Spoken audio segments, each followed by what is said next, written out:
সিরিয়ায় দীর্ঘ এক যুগেরও বেশি সময় ধরে চলা গৃহযুদ্ধের আপাতত অবসান দেখল বিশ্ব।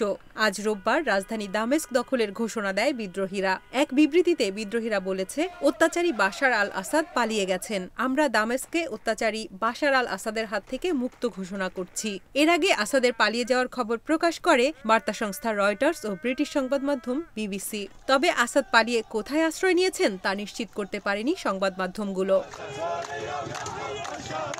গত ২৬ নভেম্বর নতুন করে আসাদ বাহিনীর ওপর হামলা চালাতে শুরু করে বিদ্রোহী গোষ্ঠী হায়াত তাহরির আল শাম। প্রথমে আলেপ্পো শহর দখলের পর দ্রুত রাজধানী দামেস্কের দিকে এগোতে থাকে তারা। এরপর মাত্র ১১ দিনের মাথায় দামেস্ক মুক্ত করার ঘোষণা দিল বিদ্রোহীরা।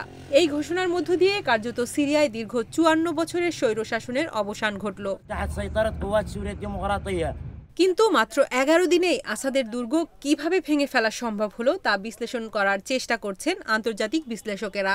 Near east south Asia centre for security স্টাডিজের সহযোগী অধ্যাপক ডেভিড ডেস রোসেস কাতার ভিত্তিক সংবাদ মাধ্যম আল জাজিরাকে বলেন, সিরিয়ায় বিদ্রোহীদের এত দ্রুত সফল হওয়ার মূল কারণ আসাদের সেনাবাহিনীর মনোবল হারানো ও নেতৃত্বের অভাব। ২০১৪ সাল থেকে ইরান ও রাশিয়ার সেনারা মূলত আসাদের সেনাদের পাশে রক্ষাকবচ হয়েছিল। সিরিয়ার সেনাবাহিনীর খুঁটির জোর ছিল মূলত তারাই। ২০১১ সাল থেকে সিরিয়ায় যে গৃহযুদ্ধ চলছিল তার নেতৃত্বে ছিল ইরান। এছাড়া রাশিয়ার বিমান বাহিনীও সেখানে বিদ্রোহীদের বিরুদ্ধে প্রক্সি যুদ্ধ চালিয়েছে। অধ্যাপক ডেভিড ডেস রোসেস বলেন, রাশিয়া যখন বিমান বাহিনী সরিয়ে নিল এবং ইরানের যোদ্ধারাও নিষ্ক্রিয় হয়ে পড়ল, তখন স্বাভাবিকভাবেই দুর্বল, নেতৃত্বহীন ও দুর্নীতিগ্রস্ত হয়ে পড়ল আসাদের সেনাবাহিনী। বাশার আল আসাদের দুর্গ ভেঙে ফেলতে বিদ্রোহীরা এই সুযোগ কাজে লাগাবেন, এটাই তো স্বাভাবিক। সিরিয়া ও মধ্যপ্রাচ্য ইনস্টিটিউটের সন্ত্রাসবাদ ও চরমপন্থা প্রতিরোধ কর্মসূচির সিনিয়র ফেলো ও পরিচালক চার্লস লিস্টার বলেন, সিরিয়ার ওপর থেকে আন্তর্জাতিক শক্তিগুলোর মনোযোগ সরে যাচ্ছে। সিরিয়া কেন্দ্রিক আরব বিশ্বের কূটনীতিও শেষ হয়ে গেছে। বিশ্বের অন্যান্য চ্যালেঞ্জগুলো বেশি গুরুত্ব পেয়েছে তাদের কাছে। আর এই সব কিছুর সুযোগে বিদ্রোহীরা শক্তি সঞ্চয়ের সুযোগ পেয়েছে সিরিয়ায়।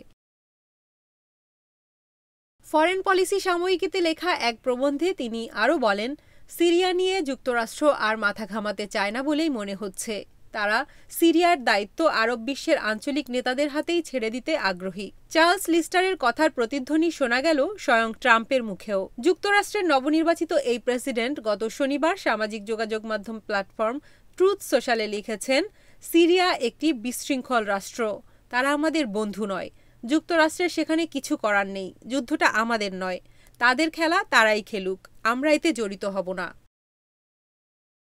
যদিও সিরিয়ায় এখনও অন্তত ৯০০ মার্কিন সেনা রয়েছে।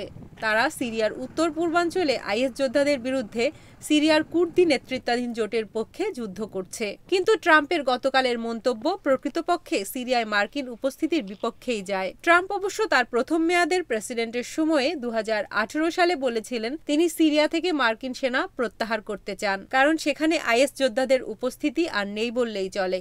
সিরিয়া দীর্ঘদিন ধরেই একটি ঘুমন্ত আগ্নেয়গিরির লাভার ওপর ছিল।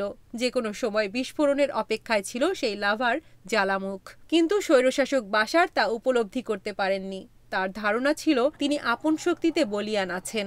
বছরের পর বছর ধরে সিরিয়ার অর্থনীতি বিপর্যস্ত অবস্থায় রয়েছে। ২০২০ সালে দেশটিতে $১ মার্কিন কিনতে ১,১৫০ সিরিয়ান পাউন্ড ব্যয় করতে হতো। গত ৪ ডিসেম্বর সেটি বেড়ে ১৭,৫০০ সিরিয়ান পাউন্ডে পৌঁছেছে।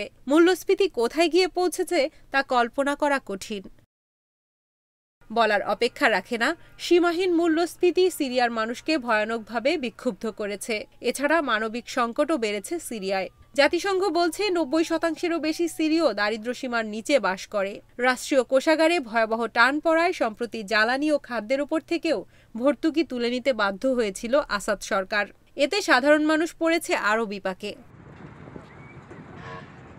রাষ্ট্রীয় এই দেউলিয়ত্ব থেকে আসাদকে উদ্ধার করার জন্য কেউ পাশে ছিল না। ইউক্রেন যুদ্ধ সামলাতে গিয়ে রাশিয়া নিজেই বিপদে আছে। বন্ধু পুতিন তাই আসাদকে খুব বেশি সহায়তা দিতে পারছিলেন না। আবার ইসরায়েলের সঙ্গে সংঘাতে জড়িয়ে ইরানও নিজেকে সামলাতে ব্যস্ত হয়ে পড়েছে। তার পক্ষেও আসাদের দিকে খুব বেশি নজর দেওয়া সম্ভব হচ্ছিল না। এই সবকিছু মিলিয়ে একেবারে খাদের কিনারে পৌঁছে গিয়েছিলেন বাশার আল আসাদ। তার পতন শুধু সময়ের ব্যাপার ছিল মাত্র।